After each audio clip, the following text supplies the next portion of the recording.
Hello everybody and welcome to another episode of What the Heys. I am your host Heys Wolfenden. So let's get today's episode off to a start. First of all, I have to admit, I started recording this a while back and then my microphone ran out. So unfortunately this time I'm going to be recording this without my microphone. So hopefully there'll be no issues with audio. If there's a little bit of background noise, it's because I'm not using my microphone, and the microphone, as far as I'm aware, normally blocks that kind of stuff out. But it's either wait a few hours for the microphone to be charged up. Now, I could do that, but my little kid is probably awoken, will be awake by then, and I might not have time to record it later. And this is the only time I have in the week. So, boom, let's go.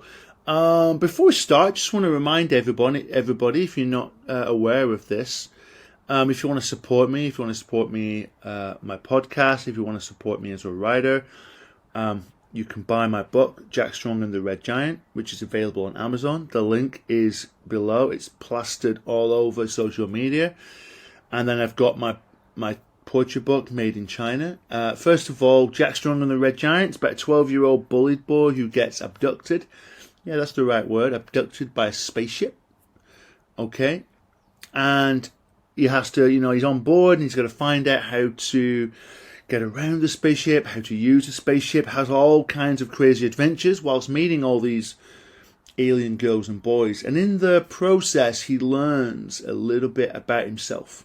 It's the first of a 5-book series. The whole 5-book series is on Amazon. If you do enjoy that first book, please, by all means, go on and get the rest. I think I'm biased that it's a very thrilling space adventure series.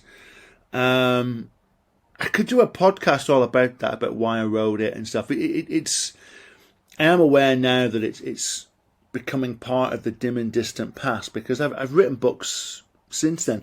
But that said, I only finished the series like 5-6 years ago.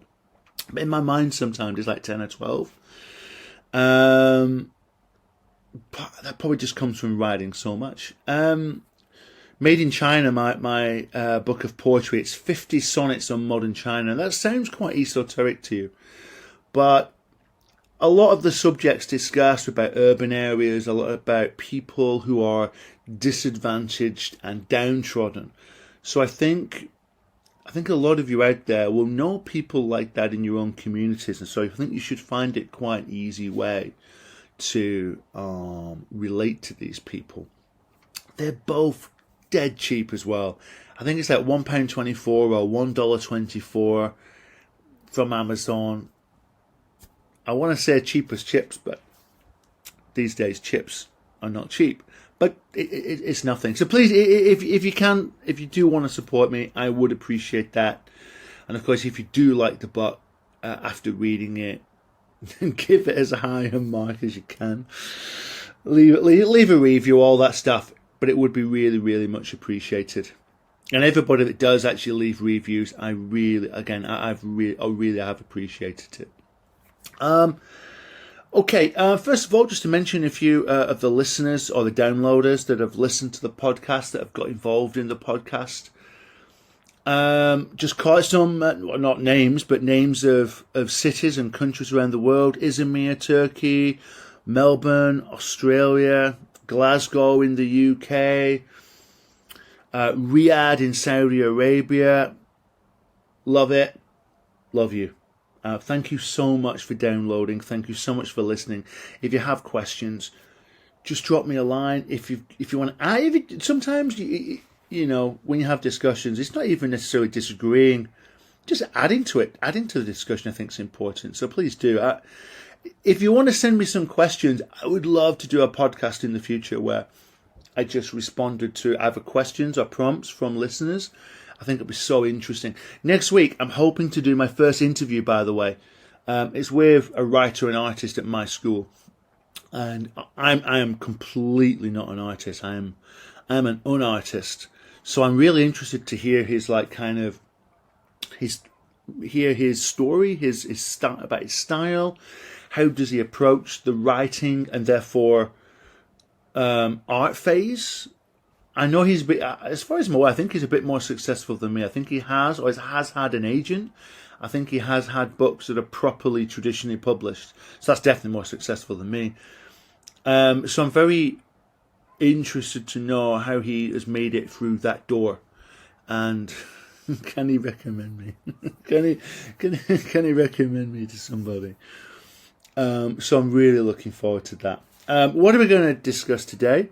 We're going to discuss the act or art of like researching or not researching a novel, creative writing MAs, and getting rejected and how it's impacted me as a writer. So let's get off to a start straight away. So research versus not researching.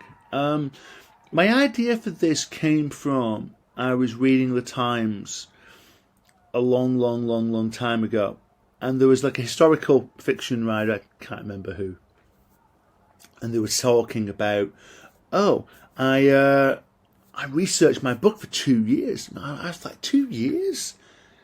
And I was just writing poetry back then. And even I thought, that's a long time.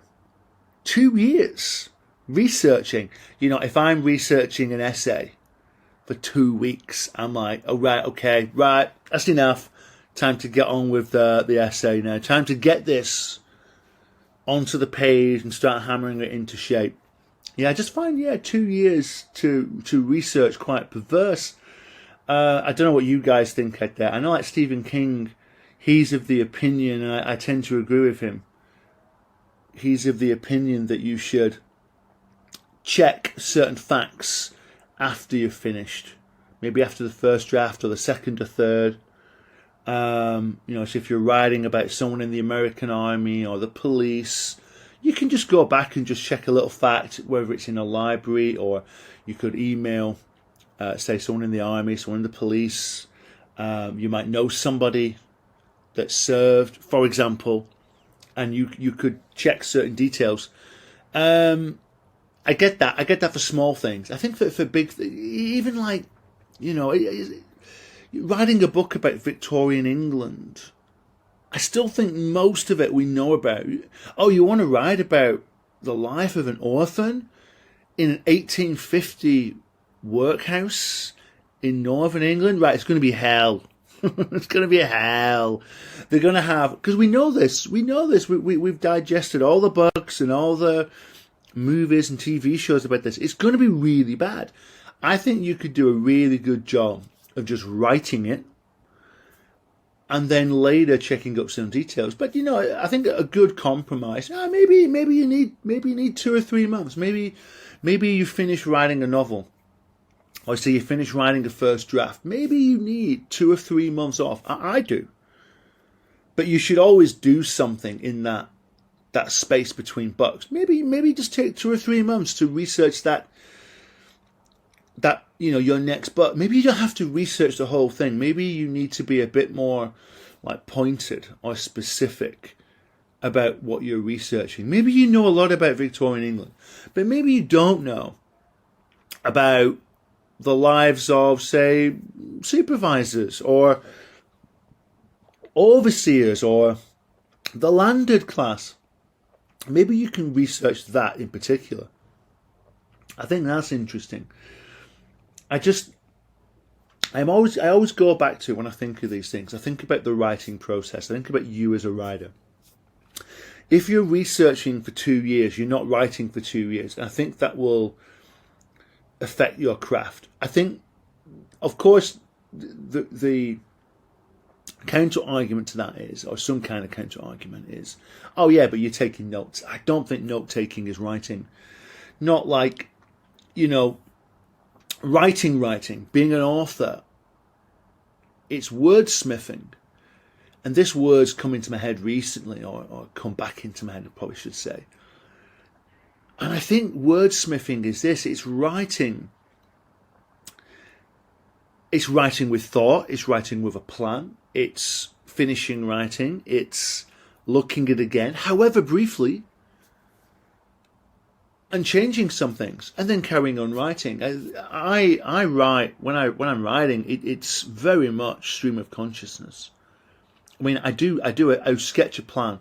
Always sketch a plan. It's something I recommend. It's something we will talk about in a future podcast, but it lies outside the scope of this one. In fact, it was actually considered to be one of my topics today, but I've decided not to do it. So you can sketch ideas. Even if you're writing a stream of consciousness, you are wordsmithing to some degree, and this makes you a better writer. And so if you're just taking notes, blah blah blah, 1840, blah blah blah, Northwest England, blah blah blah, New York, are you really checking what you're writing? Your handwriting's probably a mess as well. I'm not convinced you are. I mean, again, if you want to convince me, please do. I'm just not on board with that. I still think 2 or 3 months out is a better way of doing it. I think another way is you should be, as a writer, you should be reading a lot. You should be reading as much as you can every day. I know sometimes we all have busy lives. The easiest thing for me to tell you is write 2,000 words a day and read for 2 or 3 hours a day. And well, that's 5-6 hours straight away. Oh, you're a postman, or you're a soldier, or you're a teacher. You don't have that time. You have to find the time. You have to squeeze things in bit by bit, I think. But yeah, the reading books, I tend to think in this case, you read around. If you want to write a book about Victorian England, you should be actually reading books about Victorian England all the time anyway. I'm going to be writing a book about Mars for my next book. And when will I start writing my next book? It depends when I finish my current book. But I know what it's going to be. It's either going to be January or February, or it's going to be November or December. And it just depends when I finish. I'll decide what to do. But I read books on Mars. I digest, like movie culture, TV culture on Mars. I've actually read, I think the book's called The Planets or the Solar System, and there is a chapter on Mars, and it's on my old Kindle. And I've got that book, and I'm going to reread it. I'm just going to reread it. Am I going to take notes? Oh, my heck. I'm just going to keep it in my mind for the background, for reference only. Because at the end of the day, when I write my book about Mars, and when you or somebody writes a book about Victorian England, or the life of the Confederate soldiers in, was it 1860, 1862? It's going to be a construct. It's not real. It's fiction, of course, but you don't really know what it was like to live back then. You can research all you want, but you're still thinking like middle-aged man or woman from the UK, China, Singapore, America, Russia. Cross that as appropriate. It's always, and you're thinking of your audience as well. There's all these different factors that are going into the book. So for me, I understand striving for authenticity, but I tend to think there's better ways to do it. Take a couple of months, read around all the time anyway, pre-read. Check some details after you've finished. I think that's the best way. I really do think that's the best way. Right, I'm going to move on now to creative writing MAs. I'm going to give you an opinion on what I think about them. And then I'm going to tell you my story. I think I've wanted to tell this story to somebody, some people, because there is a bit of an axe to grind, I'll be honest with you. It's not burning injustice axe to grind. How dare you? Not quite like that. But I think it does say something about the value of creative writing MAs. So first of all, I recommend them. I do. I am in favour of them. I think of all the ways to improve yourself as a writer, doing a creative writing MA is really up there. I'm not a big fan of writing workshops. I think they're too short. They're expensive for what they are. I know you get access to, published authors, maybe even really good authors. But I think a lot of the time that's just why you're paying more. I think you don't quite have the time, in my opinion. My considered opinion, I'd say. I don't think you have the time with them to make a big effect, a big impact on your writing. But I think with MAs, I think you do. I mean, MAs normally, I'm not aware of any creative writing MA if it's less than 2 years, for example. And again, in America, it might be an MFA. If you want to know the difference is an MA in creative writing will have a literature component, a certain number of credits. As far as I'm aware, that's the big difference. And so an MA over an MFA, that's how you can decide. An MA, so for example, I was doing creative writing MA in poetry. So the literature element is poetry. So if you're doing the novel route, the literature element is novels, for example. So it's a good way to get exposed to literature that maybe you should be reading to get published. That, I'd say, is the big difference. An MFA, as far as I'm aware, is pure writing. You're writing stories, you're writing poems, you're probably writing essays on them, don't get me wrong. As far as I'm aware, if that's not the case, please feel free to correct me. It's just one of those things. I tend to prefer an MA. Maybe it's probably the UK. I think MA is more prestigious. No one really knows what an MFA is. And I think when it's coming to choosing, qualifications and stuff, or universities and colleges, it's really important that people are aware of it or them. If they're not, it could be as prestigious as the royal family. But if no one's heard of it, if no one knows that, it's really money down the drain. It won't help necessarily with the employer. But of course, that's a completely different matter. So MAs, the last 2 or 3 years, mine was 3, part-time. In fact, a lot of people do them part-time because they're working at the same time. So what's the best thing about them? I think, okay, number one, they improve you as a writer. Absolutely. You get to meet other like-minded people that are serious about writing, that they've chosen to pay money for it. Simple. And some of the people in your course, they might even be published writers. There was a woman in our course she'd won competitions for writing, for poetry writing, and she was an up-and-comer. I don't know if she's still writing. It's something I've been meaning to check up.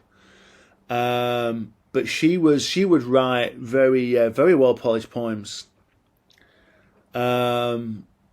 Maybe even to an extent suspiciously well polished poems. Maybe, but it is what it is. So there's that, and then you get access, of course, to really good tutors who are. Again, I'm thinking of poetry here for the UK.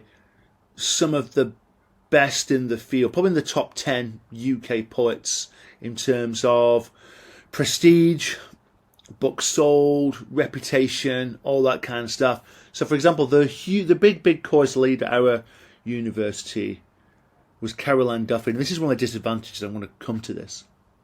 So, there's Caroline Duffy, for example. And the course leader at my time, I'm not sure he's still doing it, was called Michael Simmons Roberts, who at the time was one of the big poets. I don't really write poetry much these days. I write sonnets in between writing novels, and I don't really follow what's going on in the poetry world. I don't even, bizarre enough, regard myself as a poet. I regard myself as a writer, as an author, as a novelist, first and foremost. I'm probably more of a blogger these days than a poet. So when people say on threads, I'm on a segue now, aren't I? I'm on a thread. When people say on like threads, like, oh, any poets out there? Yeah, I'm like, yeah, not me. But back then, when I was doing my MA, I was a huge poet. Loved writing poetry, and I think if you're writing poetry, you should love it. It's poetry for me is passion. You have to have the passion for it. I've done this podcast on discipline versus inspiration. I think a novel writer, it's a lot more about discipline. But for me, poetry is inspiration. I think sometimes being a disciplined writer isn't always the best for a poet. Poetry still going to be passion. What do the Spanish say? Passion. If you don't have that in the poem, you can be writing every day for weeks, months on end, but I don't think the passion and therefore the quality is in there. Anyway, going back, creative writing MA, doing poetry, lots of great writers that you're working with, and of course you've got the course leaders. And then so the best thing about that is the workshop.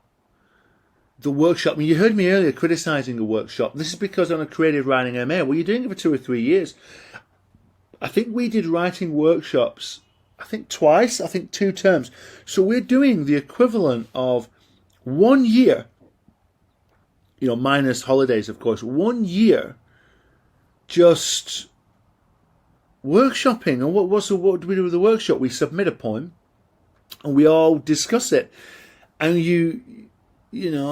and I was doing mine at 2 o'clock in the morning. I was at Beijing time. And you watch as your poems get pulled out of shape. And there's good things about that, there's bad things. I think they're mostly good. Being honest, it made me a better writer. I was writing a lot of like for romantic, post-romantic kind of stuff. The hills are green, the sun shines gold, blah, blah, blah. And I do kind of miss that, actually. There's a certain innocence to that I think is quite beautiful. But, I mean, to be fair to the course leader, Michael Roberts, he encouraged me to look at, the pen as like a lens. And so I changed the whole way I wrote. I became far more modern. I started to bring in a lot more modern themes into my work. I started to show a hell of a lot more than tell. I was doing a lot more enjoyment. I rhymed less because I was a big rhymer at the time, but I still like rhyme. I think not enough poets today rhyme. Too many just, for want of a better word, unrhyme. Too many are just all the same. Kind of free-ish verse, conversational poems that don't rhyme, don't have meter. They're all the same, I'll be honest. But what I did was I took a lot of the modern themes. It was one of the best things about 20th century poetry, and I could have a podcast, never mind a segment, I think an entire episode on this alone about 20th century poetry. Its main advantage is the themes, the subjects, the topics it tackles are far in advance of anything that I think went before. The difference is what went before was better written. Better rhyme schemes, better way of writing, knowing what, when Byron said, good poetry is the best words in the best order. Well, people before the 20th century, I think they understood that a lot better. I think at times in the 20th century with poetry, it lacks ambition in its meter, but not ambition in its topics. Its topics are fantastic. So I put that into my poetry thanks to this creative writing MA. And I'm still writing that way. And this is another tremendous side effect, tremendous advantage of creative writing MAs. And it's that they'll help you, they'll make you'll write, I think forever. If not forever, you'll write for a very long time. You don't write for a creative writing MA, get your MA and then stop writing. You keep doing it. I think the difference for me, and I'm going to go on to another one now, another great positive I found with my creative writing MA was I started writing I started writing young adult books when I was doing it because I was so inspired. I was so creatively inspired by things, and I was just like, I'm doing this, I want to do that. And I started my Jack Strong book. I started writing the first draft, and it went through quite a few drafts. I bet Jack Strong's gone through 7 or 8 drafts, at least, probably 10. And I started doing the first draft when I was doing my creative writing MA because I felt inspired to do it, but I felt like the course was enabling me to do it, and I was in such an amazing creative space at the time, and that's wonderful. And this is what an MA and MFA will bring to you. You'll be in such a great creative space, and your writing will get better, and you maybe become more publishable. Now I'm going to get onto that coming up. I think another great advantage of a creative writing MA is, look, it's got next to your name MA or MFA. This will have an impact on you for employment. You can then use it to get better jobs. I'm teaching in China. I got a job in Xi'an, China a few years ago, and after I started working there, the boss said to me, "Oh yeah, it was easy to hire you or to choose you. I wanted somebody, and he just name-checked the creative writing MA." I'm like, yeah, great. It just paid for itself. My salary increase for that job was something like 30 or 40% up. I'd never been working in China. Before that, I'd never been paid for holidays. When I tell people that, they're, what? You weren't paid for holidays? That's crazy. I'm like, yeah, I know, but it was what was around back then. And then I got this great job and I'm getting paid for holidays because of the creative writing MA. And I could suddenly start affording more to go to great places like Thailand, and Nepal, and traveling all around America and Canada. And it gave me so much. And that's so look, these are the two big advantages of creative writing MAs. It will make you a better writer, and it will help you get better jobs, maybe promotions, that kind of thing. Right, so, but it is a mixed bag. What are the disadvantages? So, I kind of touched on it. It makes you more publishable, but will you get more published? Honestly, maybe not. This is the tragedy. Some writers do. You read about them in the papers. Oh, they did an MA in blah, blah, blah university. It does work. You become more publishable, but that doesn't mean you'll get published. I sent all these poems, these China poems, off to all the main magazines again in the UK because I'd finished the end of my publishing, so my creative writing process. I didn't send any poems until I was sure that they were in the best possible shape. My suit of armour is the shiniest it possibly can be. I got rejected from them all. And the thing that's a bit cruel about that, unfair, I think unfair is the right word.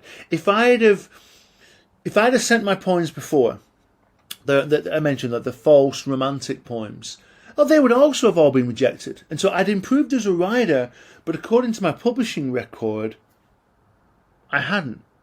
I got one snooty reply from, I can't remember the magazine now in the UK. I would call them out. It was snooty. It was like this. It was like, well, I went to see my daughter in Tianjin once, but I can't say that I want to read about China, or words to that effect. And I was like, I think I replied back, actually. I think I replied back snootily. Now, I don't recommend you do that. But I was so peed off, man. I was so like, it was just like, well, I've been to China. I saw it. Doesn't interest me. It's like, it's in this box. Bye-bye. And I was just like, what? Crestfallen. And I got the China poems. I got them published in other small magazines, don't get me wrong. And I'm thankful, I'm grateful for that. I got published in different magazines around the world, Canada, for example. And I'm very grateful for that. But I think it's always kind of peed me off that I didn't get a better magazine, because it was, poetry publishing is like a ladder. You've got to get onto the small, serious magazines first to go up. And so I couldn't go up. I was like, and you know, I'm writing young adult fiction at the time, and this is the thing about poetry. I think poetry, in the UK at least, I can't speak for America, poetry does a bad service to itself. It doesn't. I always, and if I'm wrong about this, correct me. I always think the difference between poetry and there's an old word called poesy. I think the idea of poesy for me is in my head, is my definition, not Oxford Dictionary's definition is. The idea that when you're a poet or an editor or a publisher, you have to also be doing things that are in service to poetry. You have to be representative. The problem with UK poetry is it's so competitive to the point that maybe even daggers are drawn, that people just stop writing poetry. And they don't stop writing. They don't stop writing. They go and write, like I do, young adult fiction. They might do blogs. They might do short stories. They might write newspaper articles. There's other creative paths for them to follow. And it's criminal that people are pushed onto that. I remember once seeing, it was a few years ago, there was, like, you know, the Booker Prize. There was a list of the nominees, and it gave their brief biographies. Almost all of them had started writing poetry, started out. So poetry is great for making you a better writer. Gets you understanding the power of language, the sound of language, syllables, how to end sentences. Like I hate, for example, ending sentences on things like it and she and he and all that stuff. You know, has to, you know, use proper like nouns to end sentences with. But at some point, you hit the literary cul-de-sac. At some point, that's as far as you're going to go. And I think, I'll be honest, I think a lot of UK poetry is about hobnobbing. I think a lot of it is knowing the right people at the right times. And it's an Americanism. Tell me I'm wrong. Because that's my impression. I still think were my poems good enough to be published in certainly that UK magazine that I got Snooty Rejected from? Hell yeah. Hell yeah. And I'm not the only one. You know, to quote Sam Smith, I'm not the only one. Okay, I'm a writer, not a singer. But I'm not the only one. Another friend of mine was doing the creative writing MA, and his poetry was fantastic. Absolutely fantastic. I'll shout out his name, Matthew Byrne. And it's Byrne, Byrne. I'm not sure if he still writes poetry anymore. And I remember talking to him about this. I said, you're a fantastic writer. Why aren't they championing you? He wrote in like a blank verse meter. And it was so, in the themes again, very 20th century, you know, about loss and the environment, and he'd lost his brother when he was very young, and I think it's had such a huge impact on him in a way that I didn't understand when I knew him at the time. And such an amazing poetry writer. His phrasing. I remember one. It was like it's about it's about sparrows or bats and having like pterodactyl-like wings, and my explanation, my description is not as good as what he did. And I think he had such a natural, and I use that word natural correctly, a natural knack for finding the right phrase, and he still is so talented. But I was talking to him in the pub once, and I was like, but why is no one taking you and gone, this is it, look at this? And it's because, I'm sorry, I have to think about this. I think people are jealous and they're protective. I think poetry in the UK is a small market, a very small market. And I think it's not like it's not like books, where everyone's a winner. Everyone can be successful in books, in my opinion. Everyone can be read, but I don't think everyone can be read for poetry. I think it's such a small market. And I think sometimes it's still a small market because of attitudes like that. You know, I think what... but I didn't tell you that the university I went to was called Manchester Metropolitan University. I think, and they might be doing this now, I think and if there's anybody listening to this who runs MAs and MFAs, I think it would be a good idea if at the end of, it could be the year or it could be the course program for that cohort, have like a pamphlet of poems or some poems on the website. That's just the minimum. We did not do that, and I think we should have done. Look, it wasn't just looking back. I thought the same at the time. Again, my friend, he's just he's left a lounge away in Beijing, and he wrote so well about his childhood and his time in Ireland, and I mentioned that word poesy. It's such a loss to poetry to have this guy on the fringes of society. I know I am, but I really regard his poetry. I really regard it. And I've told him before, I really highly regard his poetry. And it was criminal. He was away on the fringes of society. I need to give China a bit more credit than that. But, okay, poetry, English language poetry society. But listen, I get it. Sometimes that's where the best writing's done. It made me a better writer living in China. Still does. I find it so inspiring. But he's away, and he's better. For me, he's the best British poet I've read. And if you do listen to this, Matt, I've told you before, and I still think it. And I was just thinking, it's criminal that I can't just read a book of your poetry. I can't just open it and go, these are the poems I loved. Such a talented poet. He also, interestingly enough, he started up what was called the Spittoon magazine series, magazine series. That's not accurate enough. Magazines, but also it's like a what do you call it? Open mic poetry night, extravaganza events, that type thing. First in Beijing, then it went all around China. It's fantastic. What a contributor to like the English language poetry outside of the UK in China. No one's aware of it. And there's going to be lots of people like that. And that's the worst things about MAs. They make you a better writer, and then when you graduate, ping, they don't want to know you. I'll be honest. And I'll go to my experience now. This is not just me talking about that. I'm writing my young adult fiction. I finish my book. I send it to my old tutor. Hey, let me know what you think.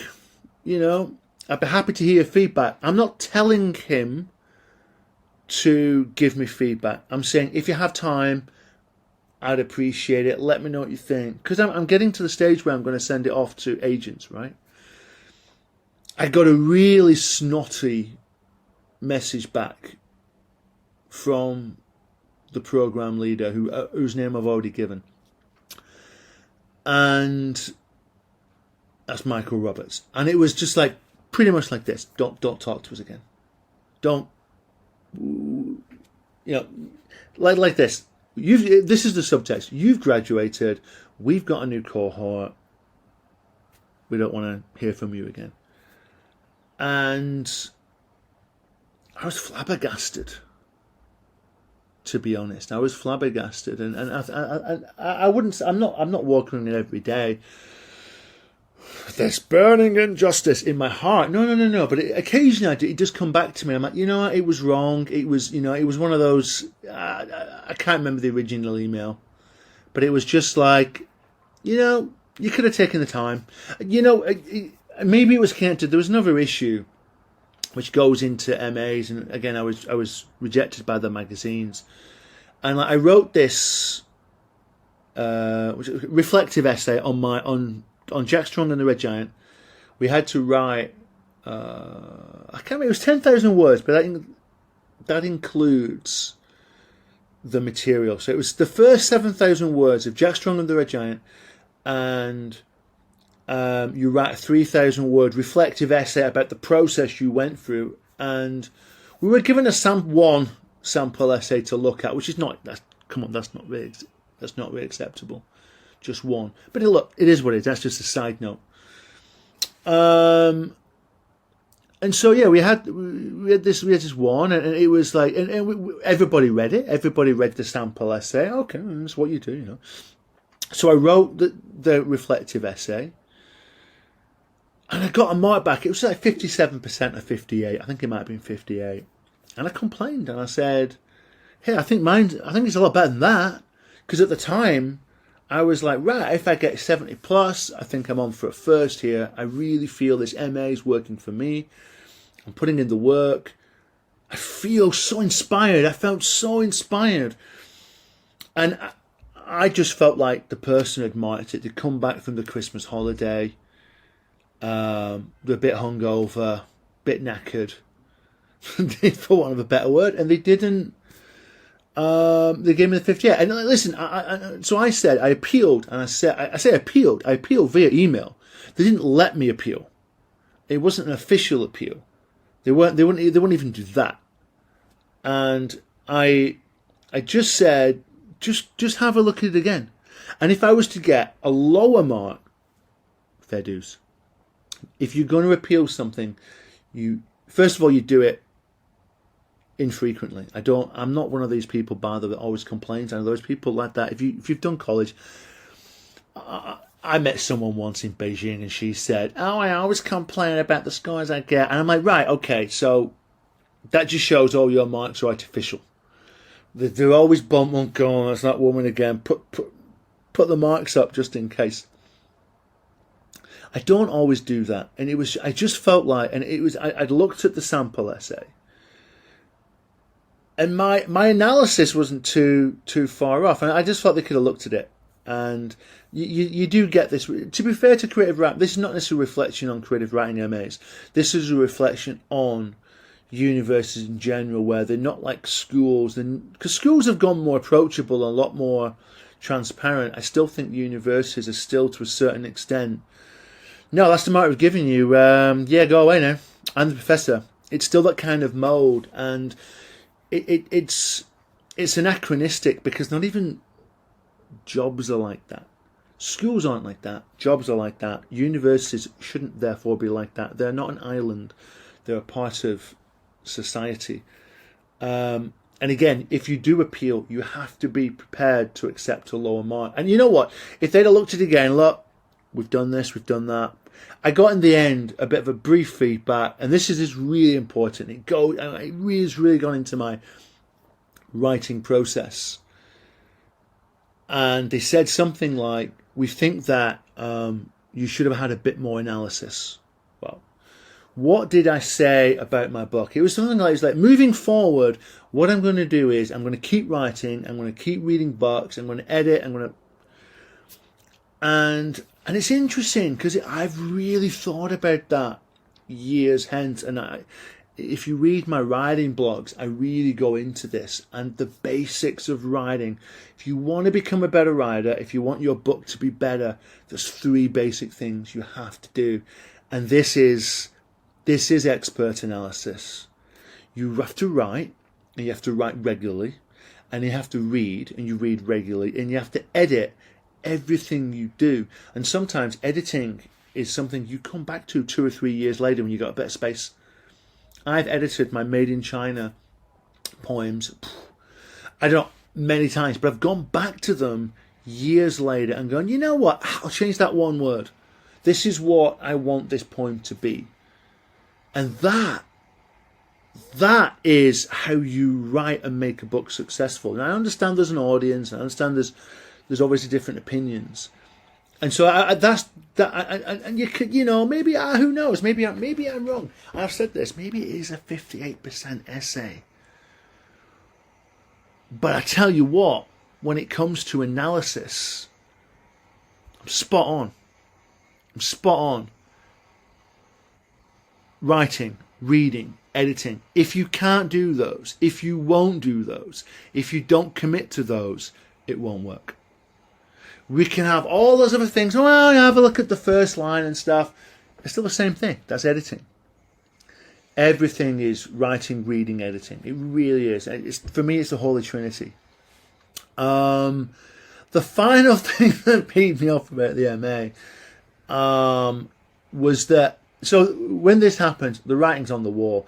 I started to get rejected by the magazines, and so I put in my final poetry collection, and I got just 57%.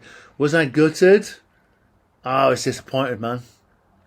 I remember walking around the streets of Beijing, feeling very down, I'll be honest. Did I think it was fair? No. Did I complain? No. I'd done that. Like I said, I'd used my my complaint card that didn't get me anywhere. And I'm sure there's other people out there this has happened to them, and I felt it was very unfair. Again, I think, obviously, listen, the poetry magazine's rejecting it, so, you're entitled to think, oh, maybe it wasn't that good. And of course I'm biased, and of course I'm prejudiced, and I still think, man, these are really good. Trying to write a modern sonnet that's got the old form, the traditional verse forms, with modern rhyming schemes and modern topics and all the little things that peed me off is like, no one knows your own work like you do. If you edit it enough, it goes back to editing. If you edit it enough, you know it. And when I got the feedback as well, I forgot what the criticism was now. I think it was wasn't really mentioned really. Oh, maybe it was like, work in a different register, like use I a bit. I've done that a couple of times. I think maybe they wanted something that was more akin to their reading palette looking back. I think they wanted something they were more familiar with. This is the problem with MAs. I think sometimes they can be a bit focused on what's getting published right now. And you've got the biases of, and I don't mean this in a bad way, I mean this in a general way. The biases of the course leaders, the tutors, well, they know what gets published because, hey, they've been published. And so I think they tend to maybe at times to try to, and again, this is all in hindsight, I'm just thinking about this now, maybe they try to make other people on their courses more like them. So when you give them something that's a bit off, a bit different, not completely different, I don't think they know what to do with it. The idea of my sonnet collection was that it was all supposed to complement each other and build up the picture. It was a mosaic. That wasn't common. I say it wasn't common. I don't think it was spotted. Another one that wasn't spotted was a lot of my poems were about, imagery. A lot of imagery. And there's a lot of sound. And it's about the idea is it's almost like VR. You're supposed to hear it. And you're supposed to be there. The honking horns, the hooting trucks, all that stuff. The smells. It's cacophony. I heard that Ted Hughes, the word in his head at all times when he wrote poems was horizon. And for me, when I'm writing poems about modern urban China, it's cacophony. This idea of discordant noises intermixing with each other. Why? Because that's what I can hear outside the window, even now. And back then, it was more so. And that wasn't really picked up on. So I think that to sum up, last one, Caroline Duffy. She's the program head.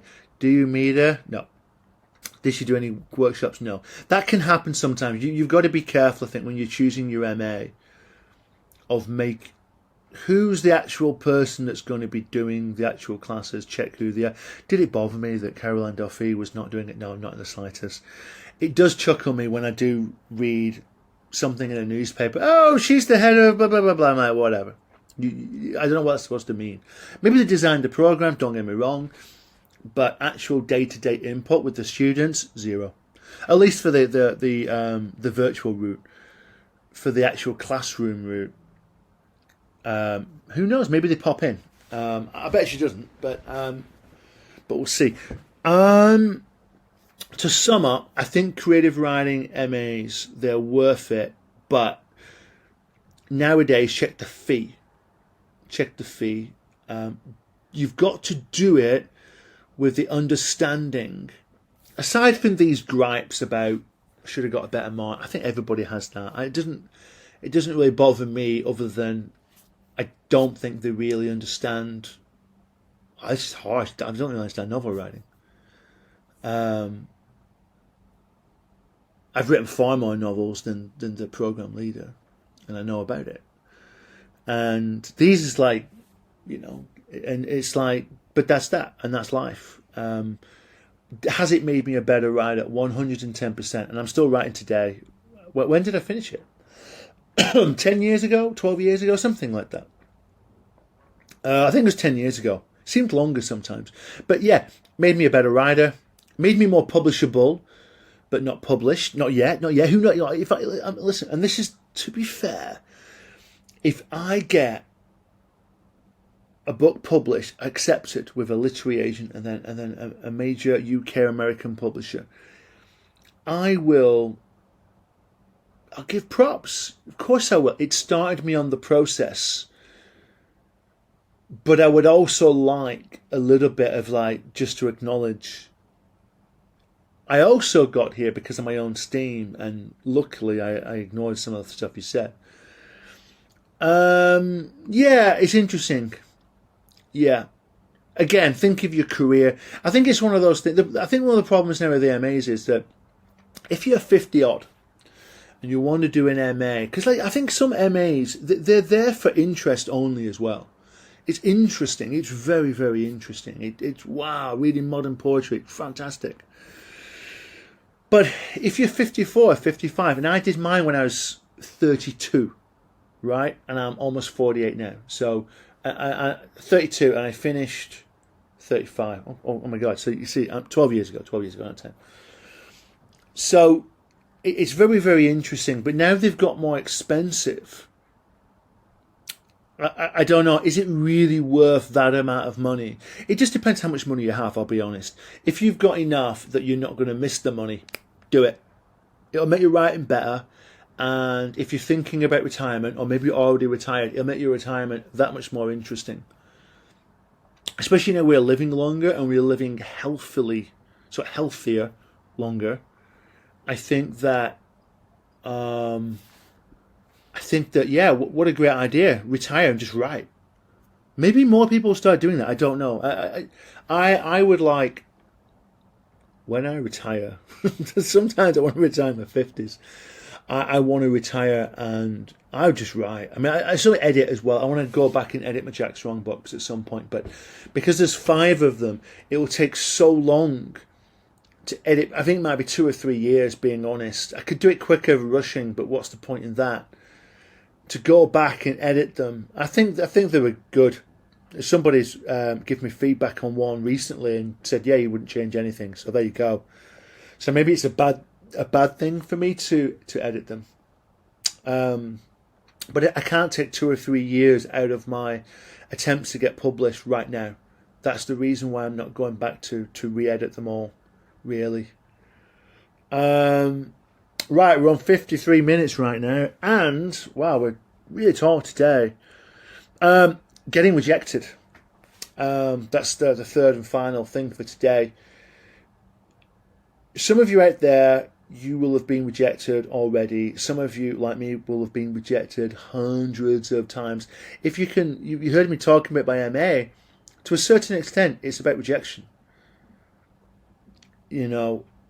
I was not worthy enough to have my book reread or read and give me feedback. If I was a published, semi-published writer, if I was more noticeable, if I was more famous, would they have done it? Yeah, of course they would. I'm not naive, and they shouldn't be naive either, to be honest. But it had a big impact. Like I said, I've mentioned writing, editing, reading. Really believe in those things. You've got to keep pushing. The more you write, the better you get at it. It's just there's things happen inside your mind that's like magic. It's hard to measure. This is the thing. This is like, oh yeah, no, we need more analysis. It's hard to analyze. It's beyond analysis. I'll tell you what. I'll give you analysis. If you don't write, you will not get better. Don't procrastinate. I read enough people on threads going, I spent 30 minutes looking at the computer screen. Don't do that. Stop bragging about being a procrastinator. Stop bragging about not writing. The serious writers on there that think you an idiot, a fool. You'll people like that, you'll stop writing. Don't do that. Don't do that. Treat writing, it's a serious art form. Treat it seriously. English is a beautiful language, just like French, Spanish, Arabic. Write in it beautifully, but do write. And getting rejected, yeah, big impact upon me. First of all, it makes me a braver writer. Well, what do I mean by that? Well, I'm getting rejected, right? So I can't just keep doing the same thing over and over again. I tried different things. I started writing first-person narrative for two reasons. First of all, at the time, young adult books were first-person, so I'll have a go at it. There is that element of following the crowd, but it was also about, this is the crucial one, I'm like, if I don't write in first-person narrative, if I don't master it, I'll feel half an author. I'll feel half a writer. I need to master this. I'm still writing in it, to be honest. And at some point, I will go back to do third person. I want to do a third. I've got this fantasy novel in my head. And I mentioned retirement, and it's years. I write, I've told you before, short novels. Is the fantasy book a short novel? Heck no. It's going to be hundreds of thousands of words because there's multiple characters. And that's what really pushes the word limits up, actually, a lot of the time. It's multiple characters. I remember once reading Game of Thrones, and I'd looked at the chapter I read, and I stepped back and I thought, oh, Jon Snow does this, the end. And then it's Tyrion Lannister does this. And it's like, there's not a heck of a lot happening, but it was like 20 pages in the book. And you put all that together, and you've got this huge, beautiful mosaic, multi-layered mosaic, that people want to read about, people want to follow. And that's what pushes up the word limit. And to do that, I need time in capital letters, underlined with stars and glitter around it, to be honest. So yeah, getting rejected makes me do bigger and bolder things. Absolutely. I think also ultimately, getting rejected, it tests you as a person as well as a writer. It tests you as a person. Are you the kind of person to give up? Are you going to give up? Are you going to be not the one to give up? Are you going to be one of the many to give up? Or are you going to be one of the few who keeps on going, sometimes running through burning buildings, let's be honest, to get things done, to get one over the line? You have to believe. I have to believe. I have to believe. I see myself now as like, I'm going to be writing in heaven. I am a wordsmith. This is my thing. This is my passion. As well as being a teacher, I'm luckily, I'm a pretty good teacher. Don't get me wrong, I can always improve. I'm always looking to improve. I'm lucky that I'm good enough at that. I can make a bit of money to support my family. Otherwise, I'd work in an office. Anyone can work in an office, Anyone can work in an office. But yeah, writing. Don't give up. It's so important. I think the final thing I'll say at that, is that Brandon Sanderson's mentioned this on his podcast, and if you do get a chance, I recommend you watch and listen to his podcast. They're like lectures at Brigham Young University in the USA, and they're filmed, they're televised, and I'm going through them at the moment, and they're really good. And he mentions that like his first book to get published was actually his sixth, which is called Elantris.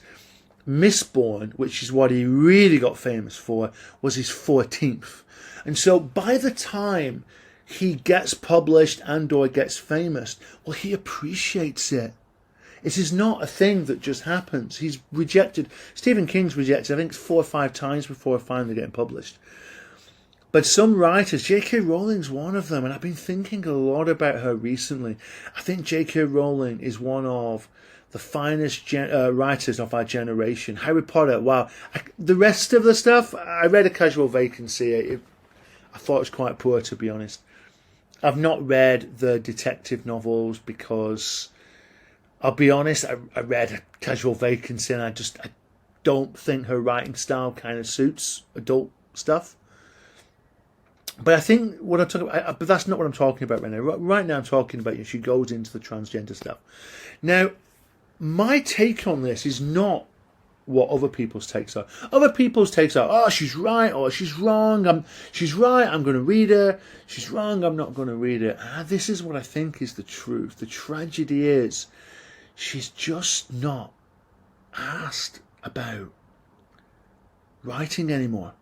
Because she's got sucked into this issue that's taking up all her time. If I was going to take a side on the transgender debate, or the death penalty debate, or abortion debate, it takes up your time and your thoughts, your thinking time. You don't have enough time for writing. And that's the great tragedy with J.K. Rowling. She's got this amazing universe out there, Harry Potter universe. She's got a great knack for children's, middle grade, young adult, crossover fiction. Call it what you will. But now she's a campaigner. It's such a waste. It's such an absolute waste.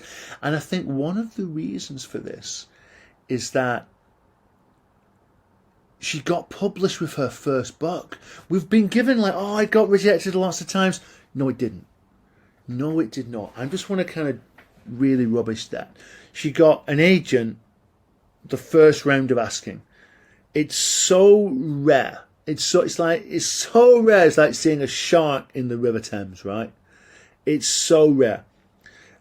And then I think the book was rejected by publishers 14 times, but that doesn't mean anything. It's been sent to lots of publishers and it got published by Bloomsbury. The point I'm making is she never had, if she'd have had Harry Potter in her heart and mind for 5 or 6 years of constant rejection, I think that when it finally gets over the line, because it will, because it's quality rises to the top, I think she would appreciate the writing profession, and it is a profession, to a greater extent, so that when she got to this stage in her life, she's still young, really, for me. I mean, she's only a few years older than me. She's not that old. She'd carry on writing. She'd maybe appreciate writing in the Harry Potter world a bit more. I always like to think of, what I would do for a new Harry. There should be no more Harry Potter books per se, but there should be other, maybe not Hogwarts books, but I think there's other aspects of that world demands is the right word, demands to be written about. I'd have a black kid or a Chinese exchange student, and they go to the UK, they go to London, and they walk through Diagon Alley, and they don't have the magic, and they just go, and it's a muggle. A muggle goes there, and we get to see it through a muggle's eyes, which is what you do as a reader when you're reading the book. And this would be the question: why? What's wrong? And I'd bring in things like our world as we know it, and maybe the governments know about it, because they would do, and they'd be trying to get it, and there's something, and maybe there's another dark wizard, who knows? All these things would be at play, and I'd love it if J.K. Rowling is quietly in the background writing out a new series. I just don't think so, though, unfortunately. And this is, so again, just to emphasize that getting rejected makes you a better writer. You attempt things that you wouldn't do before, and that is, if your wordsmithing is like a suit of armor, you're just adding swords and shields to your repertoire, for want of better phraseology. It teaches you the value of not giving up and of having a dream and a passion. Okay, I'll stop saying it like that. Passion. And the value of that. And I think sometimes if you're a really good person as well, you'll pass that on to the people around you and say, listen, if you've got a dream, you've got to really work hard for it. It's just that simple. And again, when you are successful, because you have to believe it, you won't give up. You won't get bored. I know that, like, Brandon Sanders also said, you get used to writing to deadlines. I get used to. If there's any agent, right, or publisher right there, I am used to writing a book a year. And this is with a very busy schedule. If I'm published and that's my job, that's my main, task in life, I could write 2 a year. I could be the Stephen King knocking out 2, 3, 4,000 words a day. I can write in different areas. I'm not like another one I mention is George Martin, actually, where he got Game of Thrones over the line very early. And I know he was a screenwriter before. That probably gave him access to people that I don't have access to. But then, and he's written great books. Game of Thrones is like, wow, one of the great phenomenons of our time, in terms of literature and even TV. Even the bad last series, it's still really good. I think Game of Thrones is fantastic, and it's a shame it's not on TV anymore. I know I don't mean that spin-off, which I've not bothered watching. But the point with George Martin is somewhere between book 4 and book 5 of Game of Thrones, he got bored. Somewhere between then, he stopped knocking it out. He got rich enough, he got too comfortable. And then after book 5, it's off a cliff, being honest. And I'd love to go back. I'm not going to reread Game of Thrones until those books come out, if they ever will. And it's a big if now, I'm sorry. But he once said, like, quote unquote, well, I can only write using my MS-DOS computer at my home in, I think it's Roswell, New Mexico, and I could be wrong about Roswell, but it's definitely New Mexico. And and he can't write anywhere else. So if he's on an all expenses paid trip to New York and he's put up in the Hilton Hotel in New York, he's not writing there. And the example he used was Dubai. He said, oh, well, if someone gives me a free trip to Dubai, I'm not going to turn that down. Look, George, Dubai, I'm sure it's really good to go to for like 2 days. It's not Shangri-La. It's not like, I've been through the airport, whatever. I've been to all around the world. It's not that amazing that it should stop you writing your dream, your fantasy. Again, the word passion. This is what you've got to see. This is what Dickens would have wanted in Shakespeare. You've got to last. You've got a, what's what I'm looking for? You've got a responsibility beyond making money, beyond publishing companies, and it's to last and get to that next generation. Now, don't get me wrong, I think Game of Thrones will make it, but is it going to be a flawed masterpiece that's unfinished? Is it an unfinished masterpiece, or is it a finished masterpiece that gets better after book 5? Because book 4, I think book 4 is dreadful. Book 4, the worst thing about book 4 is boring. Book 5 is really good, but the pacing is poor. The plot is just, it's good. It's also, the book 5 is pure suspense. And then you get to the end and you're like, oh, when's book 6 coming out? And you're like, I don't know, a decade? It's already been a decade. What are you talking about? It's your job. And that's the thing. I think getting rejected, you appreciate this is a rare thing, and you won't take it for granted. You'll do it, for want of a better word. Right, I think that wraps that up. Now, weird and wonderful. I'll give you a quick Burnley ghost story. I say ghost. Listen, I when I say this, I'm always like, well, it depends. You can think about it like this. But this is the story, and it's a very brief story. I tell my students sometimes. When I was a young kid, we lived in a house. I say it's in Burnley. Technically, it was in Loughclough, which is just next to the border of Burnley. And you would often hear creaking and stuff at the night. If you're outside, you live in an old house. they creak, but sometimes those creaks have patterns. And they seem like, oh, is there somebody walking? Yeah, it happened to me one day. I went to bed. It's dark, of course. I'm lying in bed. And I heard the floorboards of the steps creaking one by one, as though somebody is walking up. So it's not the same one creaking. It's like, no. And then it goes onto the landing, then to my door, and then into my bedroom. And I'm hearing the creaking all the time next to my bed. Now at this point, I am terrified. I'm a little boy. How old would I be? I don't know. Probably 11 or 12, 9 or 10 or something.